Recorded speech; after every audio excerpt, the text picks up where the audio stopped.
Golden Age films could be so gaudy. Their Technicolor look was so vibrant and colorful, the transatlantic accents added a sense of theatricality. I mean, I don't care if he has them, I just... What?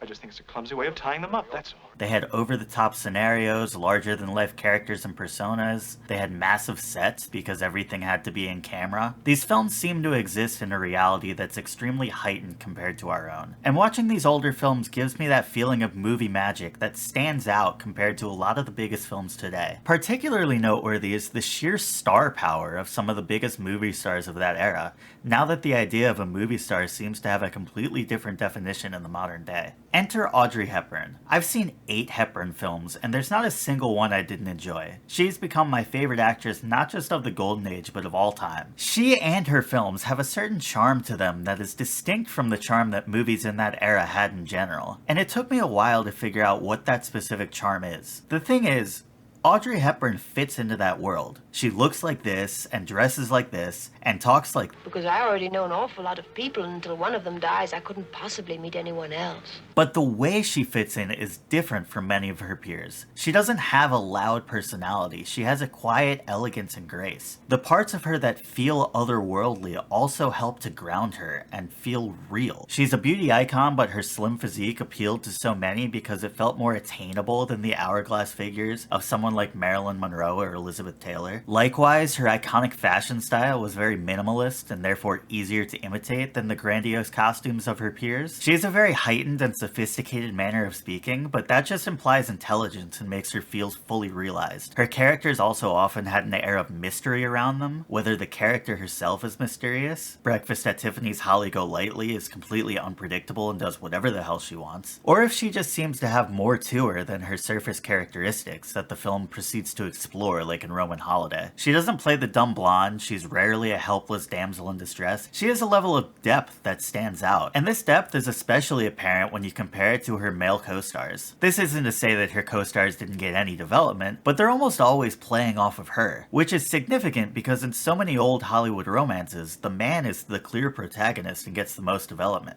That's not the case with Audrey, and her co-stars were often very famous leading men. Gregory Peck, Fred Astaire, William Holden, Humphrey Bogart, Cary Grant. These are some of the greatest movie stars of all time, and they're all playing second fiddle to Audrey. Even though My Fair Lady focuses a lot on the linguistic professor's experiment and its dynamics, Audrey is the one who gets the most development. There's typically 2 approaches to Audrey's male co-stars' personalities depending on the film. There's the more cultured man driving her to expand her world and experience new things, and there's the straight man acting as a foil to her absurdity. In these films, oftentimes her absurdity rubs off and the men get a bit silly as well.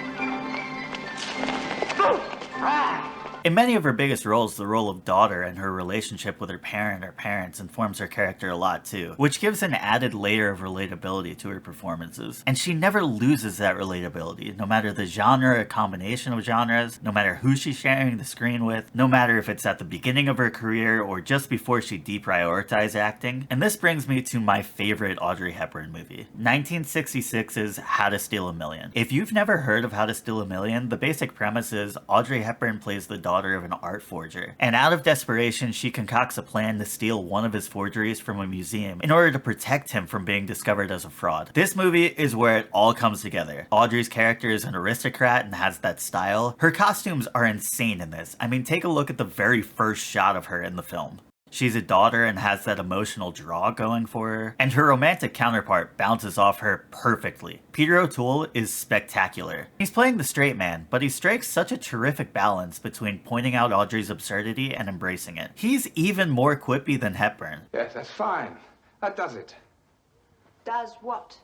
Well, for one thing, it gives Givenchy a night off. He gives the type of performance that seals every scene he's in, and he's in almost all of them. The plot here is entertaining from start to finish. It's a really funny script. It's the best possible execution of the already fascinating premise Audrey Hepburn has to learn how to be an art thief. There's a sequence where Hepburn and O'Toole are in a closet, and it's like 30 minutes long, and it's probably the best part of the movie. It's a heist movie, it's a romance, it's a comedy, and all 3 of these genres get their time in the spotlight, but they also blend together perfectly. If you haven't seen it, and you're interested in Audrey Hepburn and old Hollywood, which you probably are if you've made it this far into the video, I highly recommend seeking it out. Not only did Audrey Hepburn flawlessly fit into the Golden Age, she was one of the figureheads of it. Her characters had those larger-than-life personas. She's often very whimsical and borderline absurdist in her choices and line deliveries. I mean, nobody's pretending like people in the real world talk like. Those are because you're getting fat, or maybe it's been raining too long. You're just sad, that's all.